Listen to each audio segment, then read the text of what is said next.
Hi everyone, welcome back to my channel Astral Dimension. So in this one particular podcast, which is our first podcast in English, we are going to study astrology in the medium of English as well. So on this one particular channel, we already have a platform where we learn about astrology through Hindi, but in this one particular segment, we are going to introduce the knowledge of astrology in English medium. So this one first podcast is about the sign Scorpio, which is one of my favorite sign. I am a little bit biased toward the sign of Scorpio. So in this one particular podcast, we are going to understand what does the sign of Scorpio means. And this is not your general sign related or sign based astrology where you can relate to your sun sign, your moon sign. No. Each and every individual has each and every sign in their horoscope and in their life and in their body. So you will behave like a Scorpio at some point in your life. The only thing is that you have to understand each and every sign in depth to understand in which phase of your life you are behaving in which way. So in this one particular podcast, we are going to understand the sign Scorpio in depth. So I hope you may enjoy this one particular podcast. So what is basically Scorpio? Scorpio is related with number 8 in astrology and house 8 in astrology. Now if you really want to understand Scorpio in depth, then relate the sign of Scorpio with a very dark room. A very dark room, a pitch black room, and you have been told that by the end of that particular room, you will be met with some kind of light, or there is a lighthouse by the end of that particular room. So you have to cross that entire long room, and after that you will be discovering a lighthouse, which is ninth house. So what is exactly in this one particular dark room? Suppose you have entered this room. So one by one I am going to explain you things, and then I am going to relate those things with the significance of the sign Scorpio. So now suppose you have just entered the room, which is completely black, pitch black, and you cannot see anything.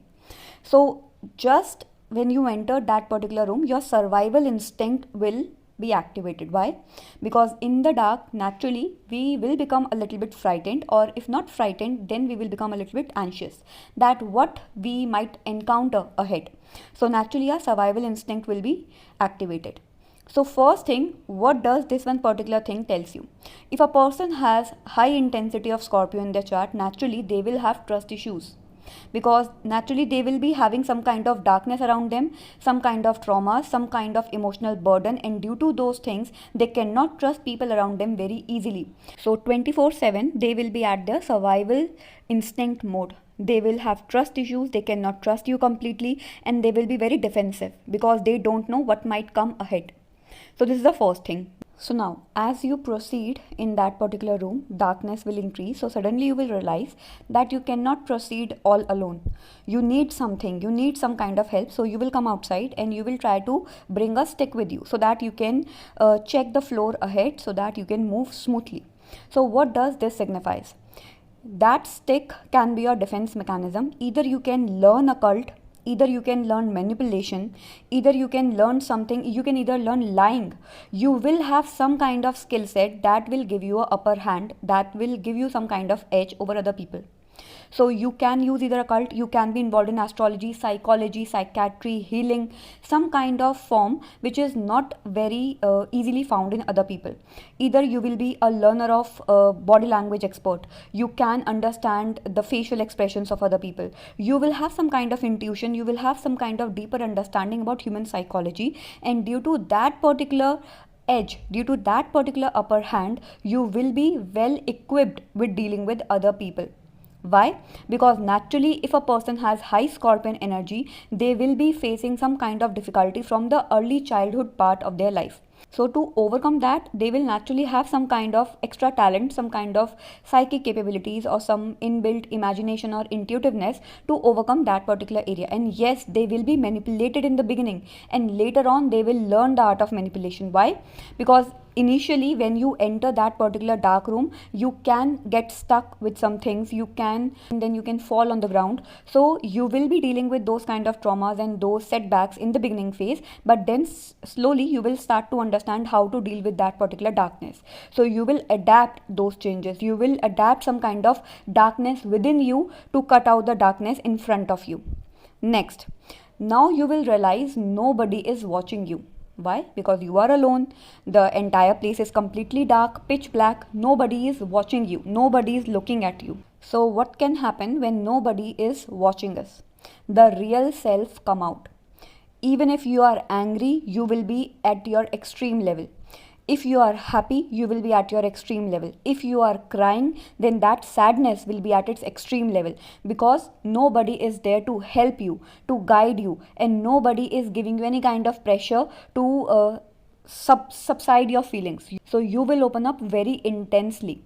So what does this signifies? That in that particular zone of Scorpio, your intensity, your emotions, your feelings will be at its peak, because inside your mind, inside your body, inside your comfort zone, nobody is watching you.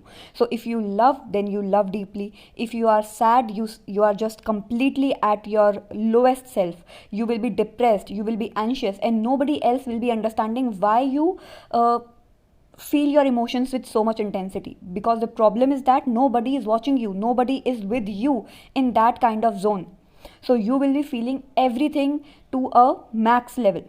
So everyone can relate with that particular part, no matter, even if you have some sign of Scorpio in your chart, some planet in the sign of Scorpio, or the dasha of Scorpio running or not, still you can feel that particular part. And why? Whenever transit happens, whenever any major planet enters a sign of Scorpio, suddenly that particular part will be activated. So you can feel those things, so you can experience those things. This is not just for your sun sign, your moon sign, or your ascendant sign. No, anybody can feel that particular intensity of Scorpio if you have any major planet transiting that particular phase.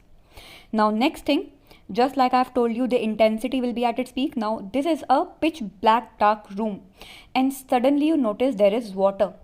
Now suddenly water will start filling up that particular room, and you will be forced to either breathe inside, you will be forced to develop a different breathing style, you will be forced to either die, or you will take a rebirth as developing new way of taking and breathing oxygen. So what does this implies? In the sign of Scorpio, there is continuous death and rebirth. You will be forced to give up some old habits, you will be forced to give up some old lifestyle, and you will be forced to adapt to the new changes, adapt to the new lifestyle.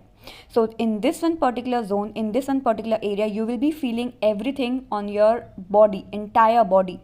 So some situation will arise where either you have to move abroad, you have to move to a place completely different, or you can met with some kind of accident where entire life will be changed. Some situations, some dramatic situations will happen if that particular sign is really active in that particular moment, and your entire life will have some kind of rebirth. And also, this particular water energy signifies that Scorpio is a water sign, but this water sign is not moving. This is a stagnant water sign. So you cannot do anything. Either you can swim and come to the surface, or you can just drown in that particular intensity. You can get lost in that particular intensity of that sign. This also implies that as water around you changes, you will start feeling something. If the water is warm, you will feel it. If the water is cold, you will feel it. If the water is moving, then again you will feel it. Why? Because this is a stagnant water. If something drops inside that water, you will be feeling that thing. And this implies that your intuition will be at its peak if you start getting the energy of Scorpio. If you start meditation, if you start some kind of psychic things, if you start interest in your occult, if you start your spiritual progress, then you will understand the depth of Scorpio. You will learn to see things beyond your eyes. You will learn to see things which are not very visible to everyone else around you. And this thing you may have noticed already, that sometimes some people will just have this intuition that this might happen and it can come true. So that kind of intuition is given by the sign of Scorpio, where you just know things. Why? Because your intensity all over your body is so high that you can experience change in vibration, you can experience change in frequency. So this is also one of the part of Scorpio. Now, I have told you that in the end of that room, you will find light. And what do I mean by that? By end of that 8th house, you will met with the 9th house. And 9th house is the house of luck. So this is a very peculiar thing, and you can even understand this one particular thing, that after dealing with some kind of suffering, after dealing with some kind of pressure, you will be given reward, that yes, you have dealt with that particular karma, you have dealt with that particular energy. Because in the 8th house, you are not just dealing with your karma, you are also dealing with the karmic cycle of your entire ancestors, your entire previous generation. So that's why in the 9th house you will be blessed by the blessings of your ancestors. And also one more thing, 8th house comes after 7th house. So once you get married, then usually 8th house activities gets activated and you will experience the things of your 8th house. And also if your partner is correct, if your partner is really helpful, then going through that particular 8th house zone will become very easy. But if your 7th house is damaged somehow, if your partner is not up to that particular mark, then going through that 8th house will become even far more tricky and burdensome because of your in-laws. So that thing is also seen. And 9th house is the house of Bhagya. So this sign of Scorpio, I'm not just explaining the sign of Scorpio as your sun sign, your moon sign, your ascendant or your Mars energy, your Mercury. No, I'm telling you about Scorpio, and each and every one of us has the sign of Scorpio in their chart, whether active, inactive, dormant. But we have the sign of Scorpio, and whenever any major transit happens, then this particular sign gets activated. We all have different nadis in our body, and those nadis have connection with each and every zodiac sign. So this is not just about your sun sign or moon sign, it is about the sign of Scorpio, which is present in your chart. Either it can be 10%, 5%, 100%, 50%, but it is present. So I hope you will enjoy this in particular video and podcast about sign of Scorpio. In the next reading, I will try to take up some new topic, some interesting topic. So if you have some doubts and questions about the sign of Scorpio, you can write in the comments. I'll clear them out. Thank you.